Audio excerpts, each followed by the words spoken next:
ಇದರಾಚೆಗೆ K G F ಮತ್ತು ಕಾಂತಾರ ಅಂತ ಅನ್ನೋ ಒಂದು ಅದ್ಭುತ ಸಿನಿಮಾಗಳನ್ನು ಹಿಂದಿಕ್ಕಿ ಒಂದು ಸಿನಿಮಾ ಭಯಂಕರ ಓಡ್ತಾ ಇದೆ. ಸೊ ಅದು ಯಾವ ಸಿನಿಮಾ ಅಂತ ನಿಮಗೆ ಗೊತ್ತಿರಬೇಕು. ಭಗೀರಥ ಭಗೀರಥ ಚಿತ್ರದ ಒಂದು ಭಾಗ ನೀವು ಕೂಡ. ಸೊ ಅದು ಯಾವ ಥಿಯೇಟ್ರಲ್ಲಿ ಓಡ್ತಿದೆ? ಇದು ಹೆಂಗಾಗೋಯ್ತು ಅಂದರೆ ನಿಜವಾಗ್ಲೂ ನಾನು ಬಿಗ್ ಬಾಸ್ ಮನೆಗೆ ಹೋಗಿ ಬಂದ್ರೂ ಈ ಸಿನಿಮಾ ಬಗ್ಗೆ ಮಾತಾಡ್ತಾ ಇದ್ದೀರಾ ಅಂತ ಅಂದರೆ ಒಂದು ವರ್ಷ ಓಡಿಸಿದ್ರು. ಈಗ ಹೋಗಿ ಬಂದ್ಬಿಟ್ಟಿದ್ದೀನಿ ಅಲ್ವಾ, ಇವಾಗ ಮತ್ತೆ ಸ್ಟಾರ್ಟ್ ಆಗಿದೆ. ಒಂದು ವರ್ಷ ಓಡಿಸ್ತಾರೆ. ಇಡೀ ಪ್ರಪಂಚದಲ್ಲೇ ಒಂದು ವರ್ಷ ಓಡಿರೋಂಥ ಸಿನಿಮಾ ಅದಾಗುತ್ತೆ. ಒಳ್ಳೇದಾಗಲಿ, ಚೆನ್ನಾಗಾಗಲಿ ಅಷ್ಟೇ. ಇನ್ನೇನು ಹೇಳಲಿ ನಾನು ಅವ್ರಿಗೆ. ನಮ್ಮ ತಂದೆಯ ಸ್ನೇಹಿತರವರು, ಅದಕ್ಕೋಸ್ಕರ ರೆಸ್ಪೆಕ್ಟ್ ಕೊಟ್ಟು ಮಾಡಿದ್ದೀನಿ. ಜನರು ಕೂಡ ಈಗ ಅದೊಂದು ಟ್ಯಾಗ್ ಲೈನು ಸೀರಿಯಸ್ ಆಗಿ ತೊಗೊಬಿಟ್ಟಿದ್ದಾರೆ. ಎಷ್ಟು ಸರ್ ಹೇಳ್ತಾರಲ್ಲ, ಇಲ್ಲಿ ಯಾರು ಸ್ಟಾರ್ಸ್ನ ಹುಟ್ಟಾಕಲ್ಲ, ನಮಗೆ ನಾವೇ ಸ್ಟಾರ್ಸ್ ಆಗಬೇಕು ಅನ್ನೋದನ್ನ ತೊಗೊಬಿಟ್ಟಿದ್ದಾರೆ.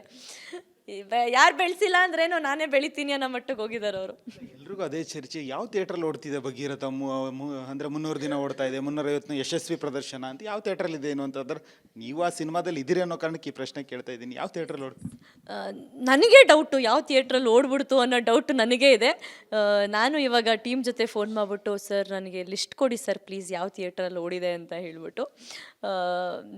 ನನಗೂ ನಗು ಬರ್ತಾಯಿತ್ತು. ಬಟ್ ಓಡಿದ್ದಂತೂ ಸತ್ಯ ಅಲ್ವಾ, ಅದನ್ನು ಮುಚ್ಚಿಡೋಕ್ಕಾಗಲ್ಲ.